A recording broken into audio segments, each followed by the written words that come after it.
So we're getting ready to go to Toledo. I bought the best truck in the sale, which was like a 58, 59 Chevy. Big window, half-ton, short bed, fleet side, V8. So that's like, in layman's terms, as good as it gets on a 59 Chevy that's not a Cameo. I wanted to hit the road by 8:30. It's 8:33. Hopefully we don't have any problems. Should be a good day in Ohio. What kind of cars are they?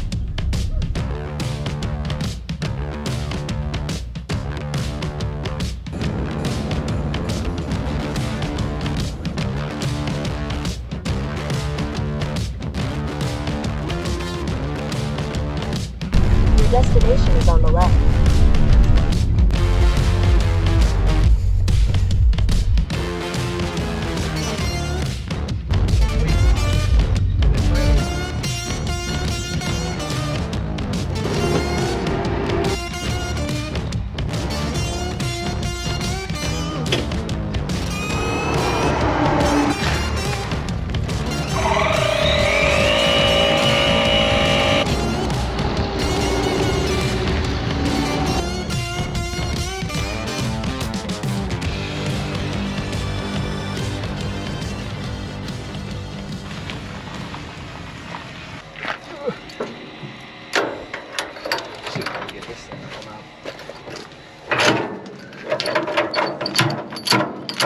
Just this first part.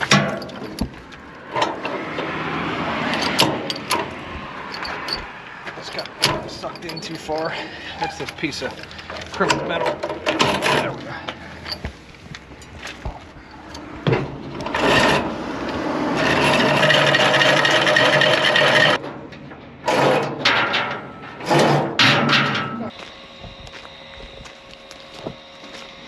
Two transmitters through this.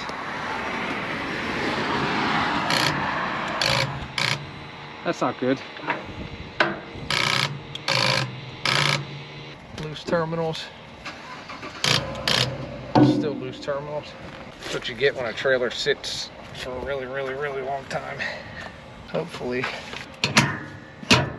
that sounds like ground to me, but that ground's tight. We just checked the battery. I mean, that could be doing it. It's not likely. She's still making really good contact. Oh, that would really suck. Because I'm out of tricks if that's having a problem. Let's see what's up in our battery box after all that heavy rain we just had. Hold this red pin. Touch it on anywhere in this red terminal, like touch it right on the end of that screw. Good? Yep. Fucking battery. Which is insanity because it's on a solar charger.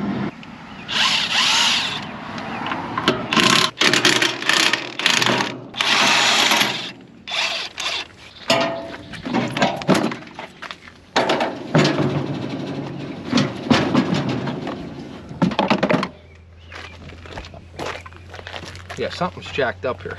These two leads need to be reversed. We asked them yesterday what color was positive, what color is negative, because in this kit they don't come with a diagram, which is kind of silly. But you get a brown wire and a blue wire. The blue wire is negative. See, no lights lit up. It never charged. That's not gonna solve our problem today, but I can at least fix it real quick.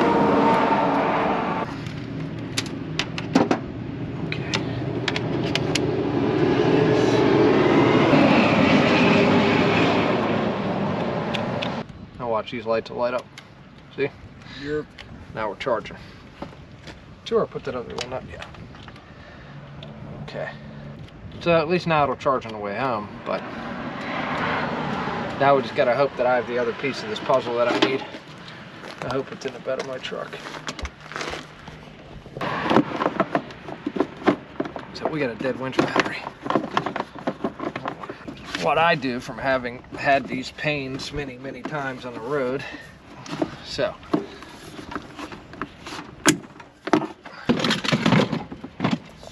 now we just gotta hope that we have the other half of this, but I didn't hardwire my truck yet.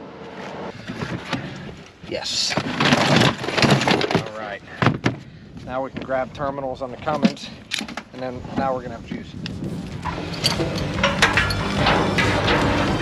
Come on.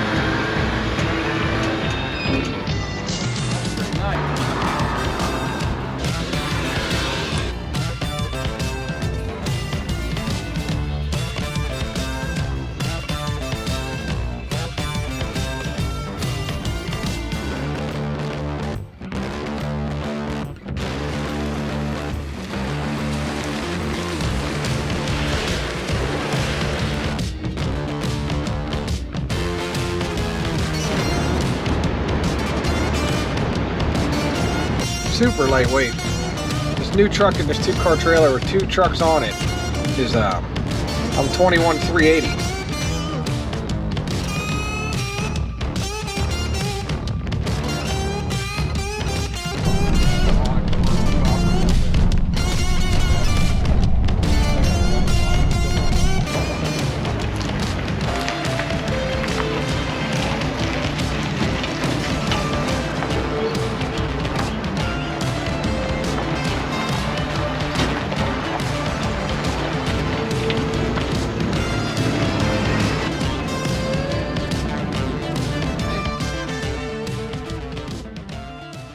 One. Everybody, Pete, Iron City Garage. We're here with probably the nicest truck I'm gonna have all year. 58 half-ton short bed, big back window, V8, awesome color on it.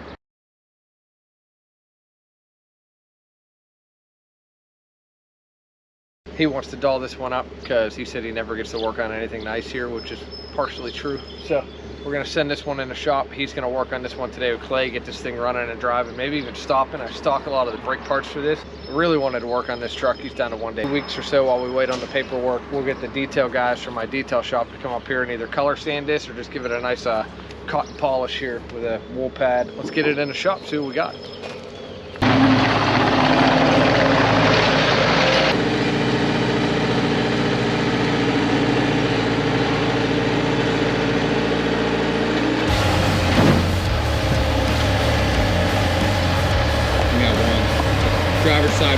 Driver's side, back.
I think a gas tank is brand new, the gas is old in it. You know. Yeah, that's what I mean. Maybe we could save it. It's got an HEI distributor. I'm curious if this is a car engine or a truck motor. They made them back in '74. Oh, really? Yeah. You just don't see a lot of these with a 4-barrel, like the trucks would have a 2-barrel and 283 and a 2-barrel. This has been monkeyed with. It does turn too. Yeah. To have an HEI distributor and a 4-barrel, somebody was making this thing have a little bit more pep. You ain't gonna worry about the points. Yeah, I don't know. Me and Joe chased a lot of ghosts with them HEI distributors, though. Remember that Firebird HEI distributor, and it was a 400 and it with an HEI, and it ended up being the spark plug wires. The resistance was wrong, like the last thing that we looked at or ever possible. And then I had a lot of these. You know, they'll burn. A lot of times that coil on top will. Well, what they do is they burn right through the center of the rotor, right to the distributor ground. I spent a whole day on one that did that.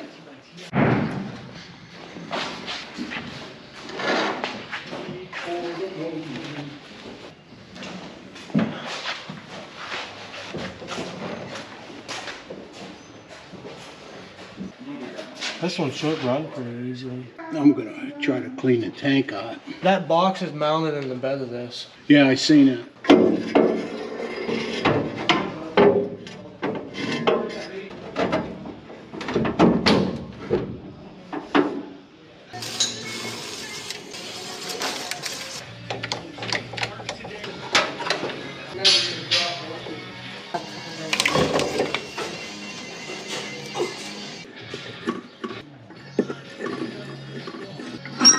Now the inside actually looks really nice. These bring nice money on the internet, these, because everybody wants the original.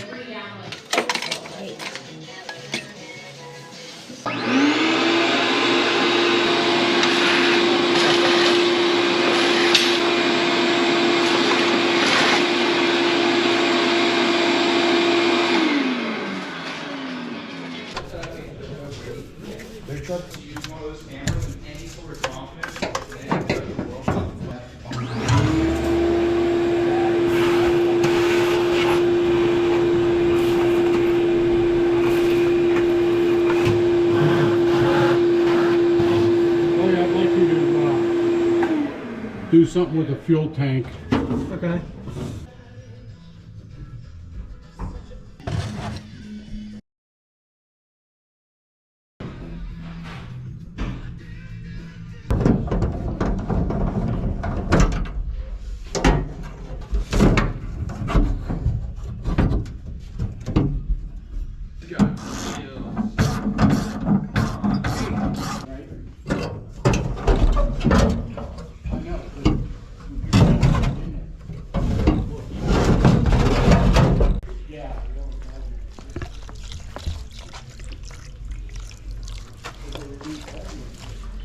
Take the sender out so we could look in there Okay. and see what it actually looks like inside. Scaly rust, then we don't want to mess with it. Okay. If I'll it's put a little- if it's tar like from evaporated gas, then we could possibly rinse it off.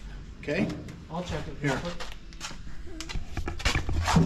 Oh, can't see.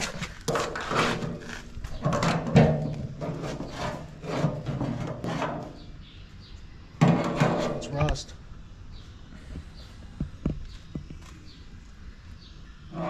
Hey Joe, some of rust flakes. It's scaly rust. Yeah. It's not tar. No. Then the tank's junk.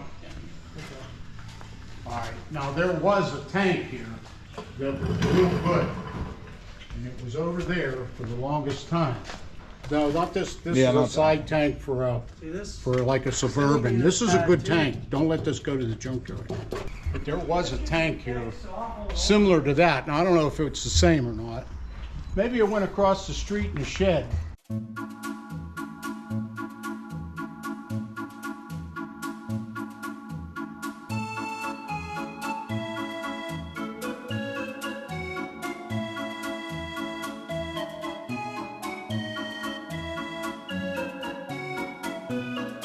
Accelerator pump might not be moving nothing.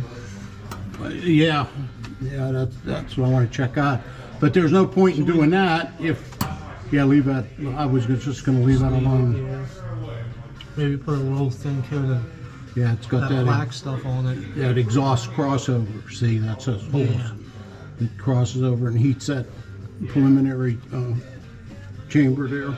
See, they did this right. See, here's the resistor for the original engine.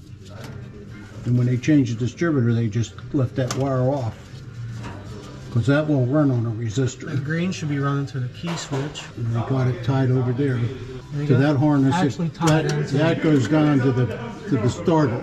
They actually So- have it right. I think it's going to be okay, but we're going to find out. Should we here. check that rotor in there? No, we didn't check that. No. Should I? No. Well, I'm going to see if it cranks first. Okay. Well, you'll be able to see if it has spark with that one anyway. They do light up pretty good. Well, clear cap like that. Yeah, they light up pretty. Oh, let me grab the ball. Yeah, I got it disconnected. Yeah, it was just shooting it everywhere. Yeah, just.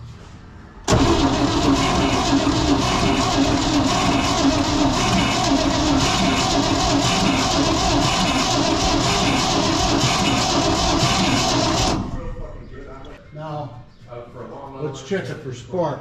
That's all the fuel you're going to get out of that because it's. Yeah, no, I just didn't want it going all over the plenum. Yeah, I was going to hang a rag on there, and I forgot. Okay, now, one of the things we want to make sure is that green wire is hot. So unplug that green wire and get a test light, and I'll turn the key. There's a toggle in there.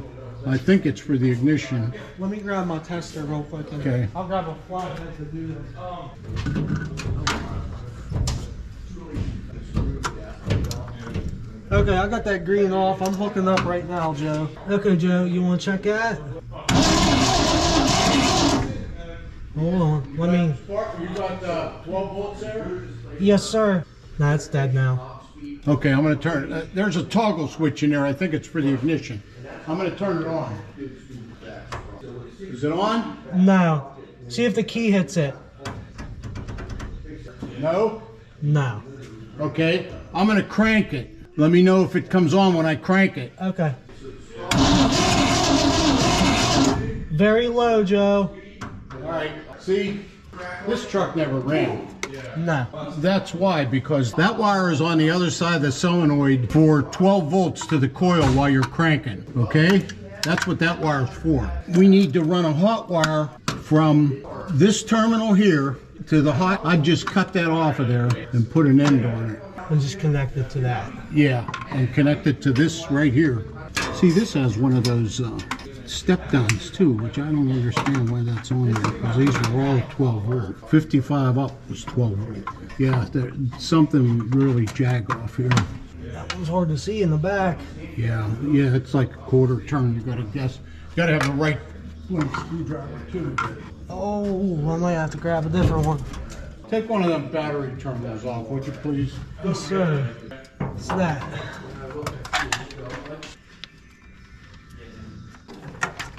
This distributor is brand new, Joe.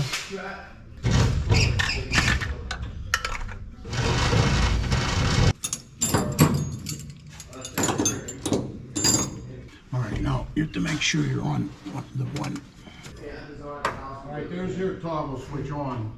Either one of them hot? Yes, sir. Yeah, we got nothing hot up here, Joe. We gotta look someplace else here for the hot feed. We ain't got it. It's got to be back there somewhere. And we can ground off somewhere inside and just start pumping. Hot from the solenoid, from the battery to the solenoid. Now it looks like these two wires here might be the ones coming from. Where's your test light? Boy, oh boy, we really got desperate here for test lights, huh? That's one from one of my kits. Now we should have a hot here at this terminal. Well, here's the issue. We don't have any hot. No. We don't have a hot at all, nowhere. Nope. I was already trying to poke some of them as you were in there. All right. Well, why is the starter cranking? You know, if we don't have a hot going to that, we don't have a hot going to that switch. Looks like they have this. That's a ground. That's a ground. So this is running. Yeah, that just goes to the firewall. This wire here is our hot feed, and it should be connected to the starter, the hot wire at the bottom. This one. Can you see it down there? It's this harness here. That's running to the starter. Is it on the hot battery? Now I wonder if we poke a couple of these, we're going to end up with a hot. Because we got greens in there. Well, it should go inside right to the ignition switch. That's why I said if this wire ain't hot, then it ain't connected to the starter, to this hot wire on the solenoid. There should be a heavy wire going to that and this wire, the battery wire. Yeah. Oh, here it is here. There's another wire on there. See it? Mm-hmm. Pull on it. Let's see. It should be that. Looks like it's right here. That's the old back. That's the small one. This one's running. There's the ground. These are all connected to the starter. This whole group are clustered right here. Okay. Then let me see. This test light works. You checked it, right? Yes. Okay. If the ignition switch is working, it's just not getting out here. So, hypothetically, can we jump off of that switch and bring it out to here? Yeah, we should be able to pick it up out here. It's a pink wire. They got power now. They're just arcing each other. Oh, they were? Yes, sir. I gotta grab that screw up though. That's the thing with those lights. They don't like the ground out very well. No. There it is.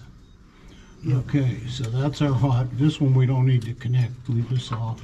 So these two, this one and this one. Right, put them two together. This is a cable for the speedometer, so if you ground it, you're going to spark. Yeah, we don't want to use the resistor. The resistor was for a regular standard coil and points. Okay, now we should be hot there, right? Yes. Okay, we're hot there. And we should be hot there. Now, the only thing is the coil is the center there. Yes.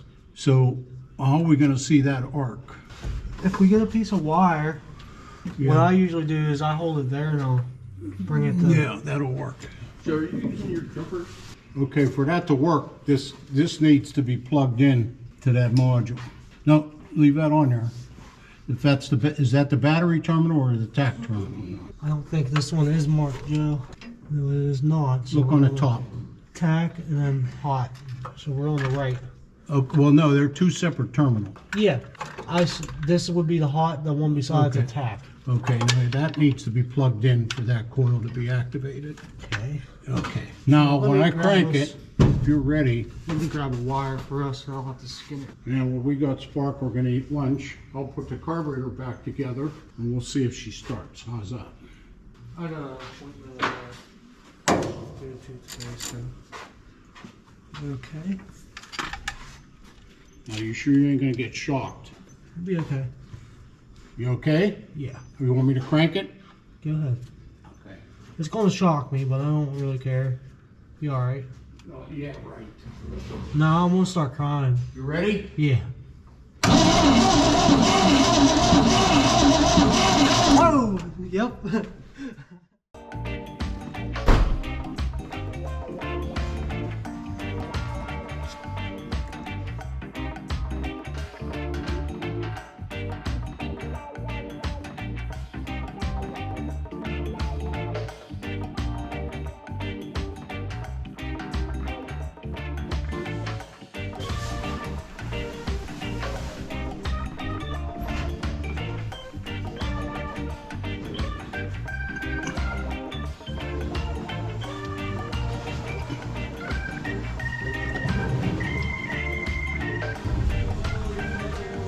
This hose here is extremely hard to work with.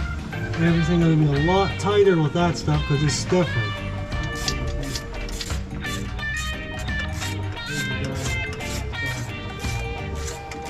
So what's going on at the Pep Boys parts department? I don't know. It's a new guy. He ain't bad though. What's his name? I can't remember what his name is. It's whoever you get when you call now.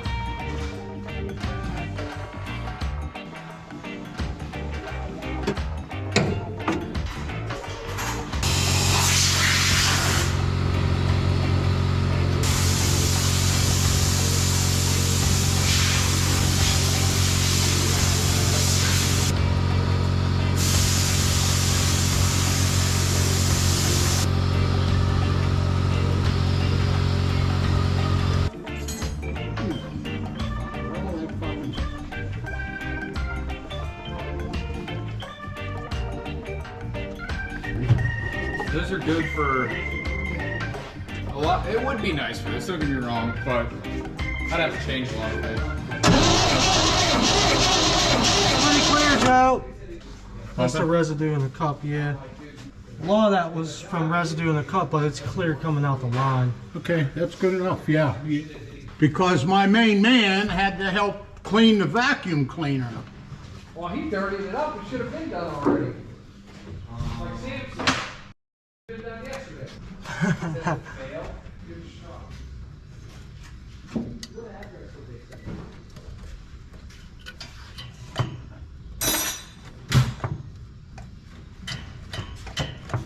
Trying to get the spring right, because the way they had it was not correct. One sec, Joe. Try that.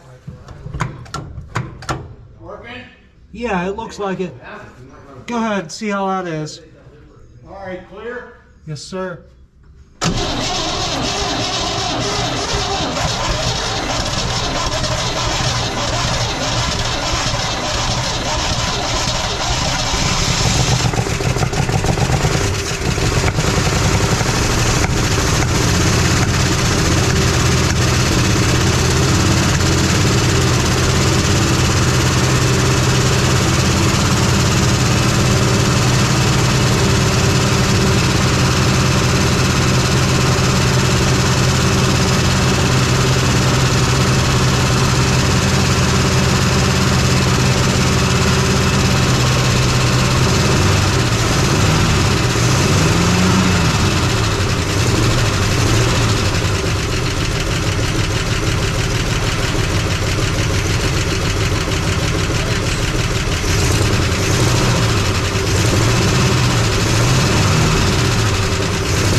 think an oil change is in hand first, and see if it holds water. That's why I shut it off. Let's put water in it because it's summer. Okay, I'll put some. Regular, I'll get it filled up with water. And yeah, and then see if it by the leaks. time I do that, it'll probably be about time for me. The choke's still closed too. You know that? That's probably why it's still missing. We're putting water in it before antifreeze because it's summer and You're leaking on the bottom. I kind of spilled a little. Now you're dribbling out of something. Look by your right foot. We can double check. You can double check the camera. Yeah, no, I mean, no, we didn't. You got the exact time. That's the overflow, Pete. Okay. That's Yeah, right. we don't. We I didn't. think we're full, Joe.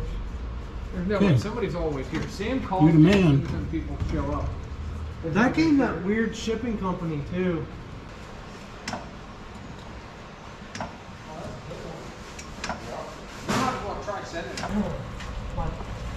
Dad's. the drive shaft is out of phase. So if you're going to take it for a ride, you want to fix that first, okay? Okay. And we'll definitely need a master cylinder. We will not have brakes. Clutch is the reason I'm here. See, there's way too much play in the clutch. I don't know why.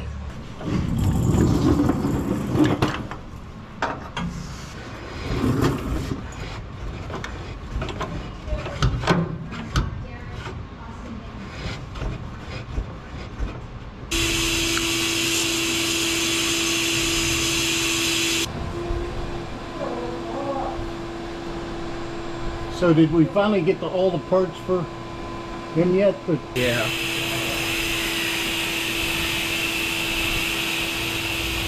that's got to be the longest project I have. I mean, it's been going on.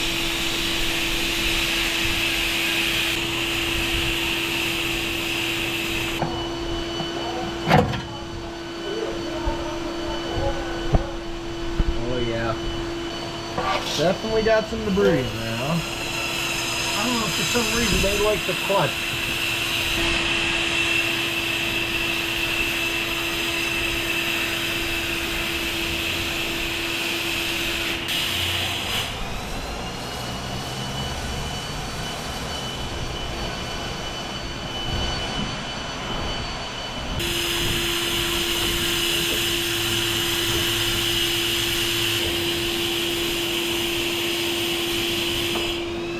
Why is this giving me such a hard time? Huh?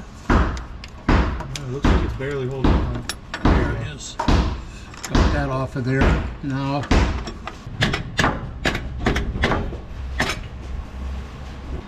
Critters got in there, and I don't know if it was never adjusted or else there's all kind of debris in there we can't see.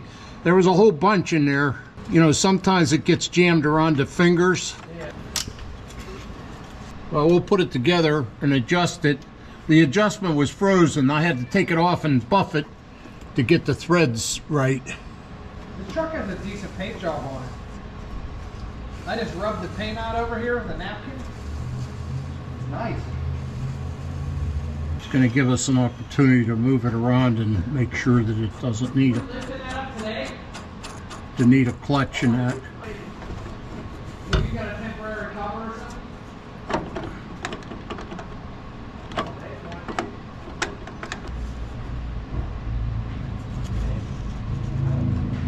Hello? Hello?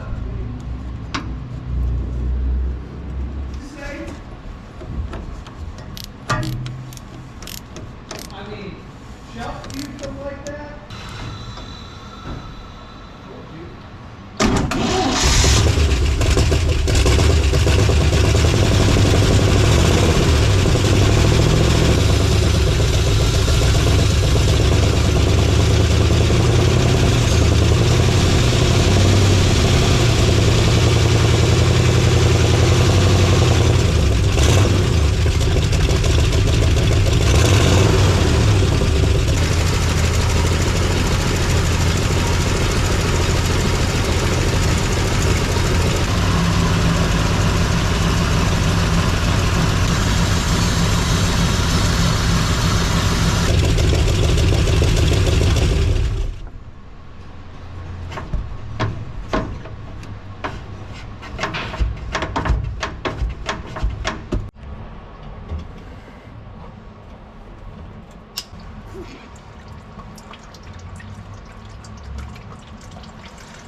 It's a little milky, but that's not a sign. It ain't real bad.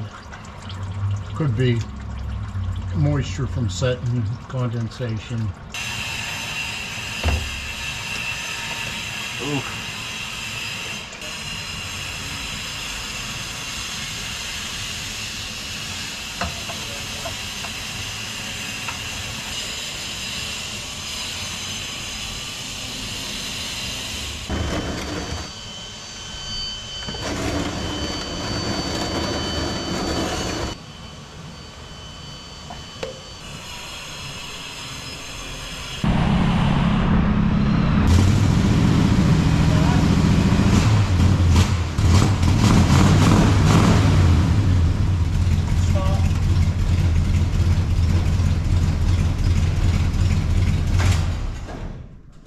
Okay, we'll kill it. We're gonna mess with this timing now.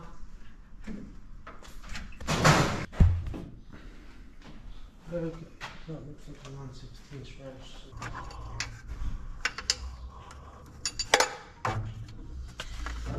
You're right.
Start it back up. Killed her. Hey, on this blue truck, I just started, messing with the timing and stuff. I keep running into an issue whenever it starts getting hot. It just loses all power to everything till it cools back down. No, that's the one thing he had on the list for me to do. So I started doing that because I got, the rims painted and all that good stuff. I know how to fix it, and I was wondering if it would be okay with you. I could run a jumper from the battery and a jumper from the distributor to this toggle switch on the inside as a temporary fix until we get a key switch. He was saying that we should probably order the right one. That's what he was talking about wanting to do.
That's not too bad. I'm just looking at all the brake lines real quick. See, these brake lines really ain't all that bad. Like this one looks like it's newer, running all the way across here. And they have paint on them. Like this isn't bad. This has a tiny bit of corrosion on it. If this fitting comes loose, I'm not going to mess with it. Yeah, that means we can hook directly in and put the rubbers on, because the rubbers are obviously going to be bad because they sat forever. Get all the wheel cylinders on and the shoes. We should have brakes in. What you think you're doing first, master cylinder? Yeah, this is definitely going to be done first. Hopefully that's not seized up, which would make it hard, but we'll see.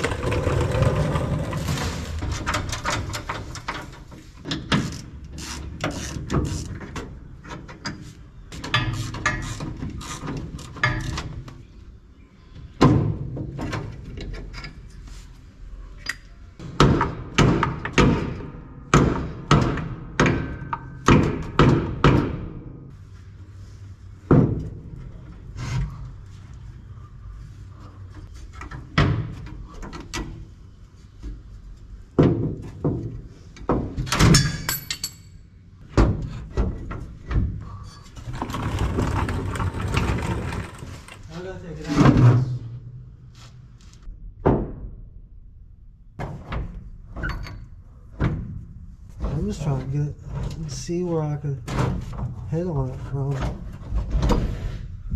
Look at like that.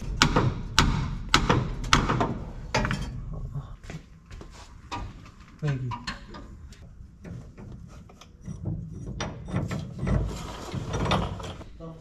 This. Then front rubber brake lines. Then we can start bleeding them all. A ratchet one since you're turning it.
Pump it.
I'm just gonna take. Oh yeah, I'm just gonna take it. Yeah.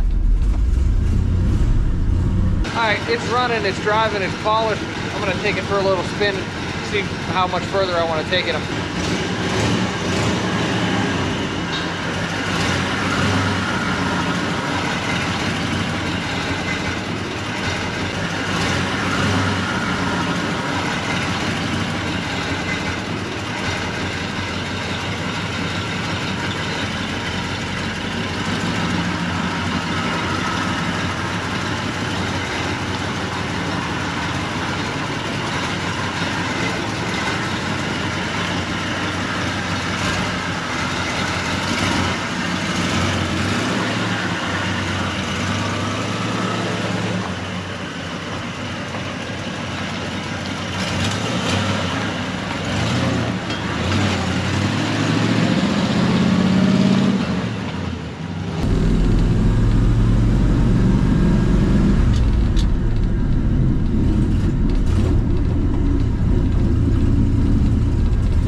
All right, so part one of this truck is done. We got the truck from the auction. We got it running, driving, stopping, polished. Now we're working the bugs out of it. We're gonna wrap up this part one video as I shake the bugs out of this and order some parts that me, Joe, and Clay figure out what we wanna do. So me with the mechanics and me knowing the value of this stuff, and that kind of, it's a collective, all three minds together, we'll get it right. You know, me owning it, I get to push it a little harder and really shake them down. So we have a carb problem. So this one, it's we're not going to be able to make the vacuum advance work on this.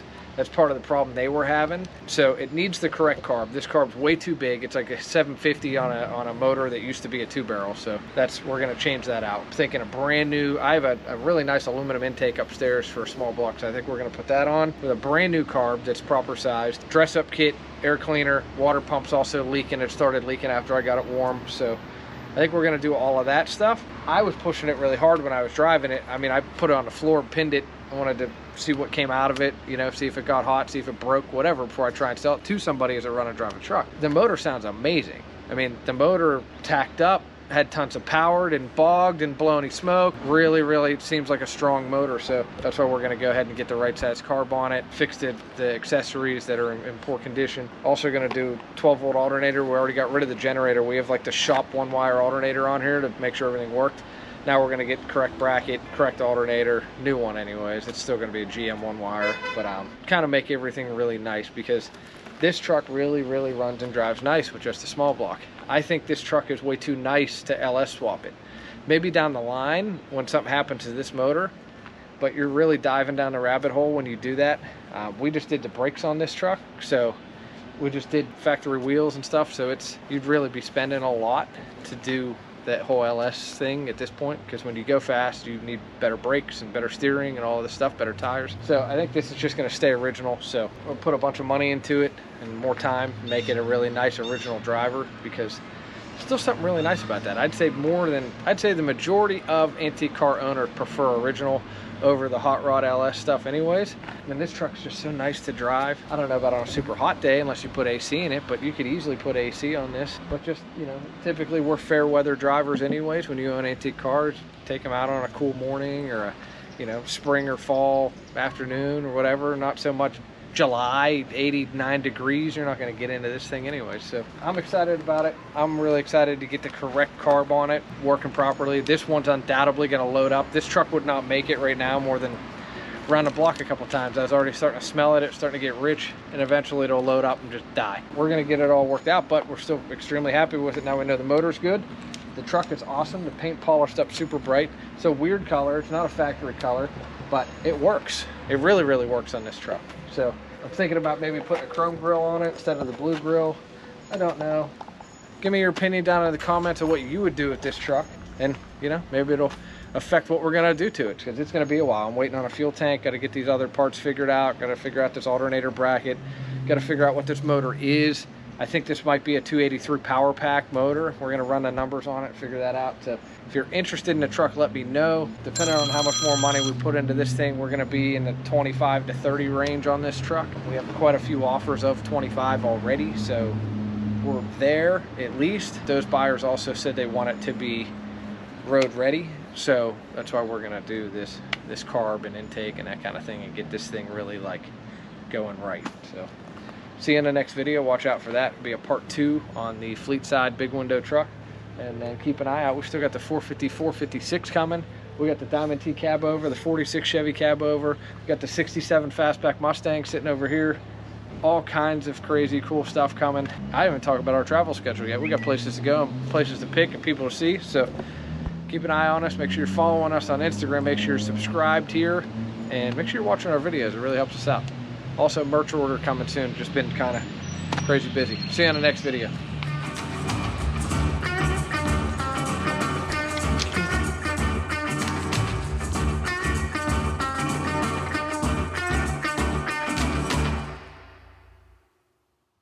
Hey, thanks for watching our video. We really appreciate it. I hope you enjoyed it. If you have cars like these in your garage, If you have a fastback Mustang or convertible Impala, a nice original paint pickup truck or an old cab over truck, and you want to sell it, I'd love to try and put a deal together with you. You can get a hold of me at 412-335-6100. We pay excellent prices. We pay finder's fees. You know, it's no secret. We do make a little money on the YouTube videos, so that allows me to pay, you know, sometimes market value or really good prices for these cars. We'd love to come out and drag it out of your barn. We'd love to film it. We'd love for you to be a part of that whole process. So if you have an original paint or an original old fastback Mustang that needs work, like these ones I have on my trailer, or if you have an old pickup, or again, a convertible Impala, cab over truck, whether it doesn't matter where you are, we buy nationwide here in the United States, all the way as far as California. I've had stuff, New Mexico, Arizona, Oregon, Washington, high desert stuff we love. So, or if you're on the East Coast and it's a rusty Mustang or a rusty convertible Impala, that is fine. We typically don't buy many trucks on the East Coast, but I buy a lot of cars on the East Coast. If you have cab over parts also, especially for these early Fords, I'd be interested in that. It never hurts to send me an email or a text. IronCityGarage@gmail.com. You're welcome to send me an email or a text message, probably the best. You kind of get an instant answer that way. 412-335-6100. I'd love to talk to you. Hope you enjoyed the video, and hopefully we can make a deal on what you guys have on your farms or in your garages.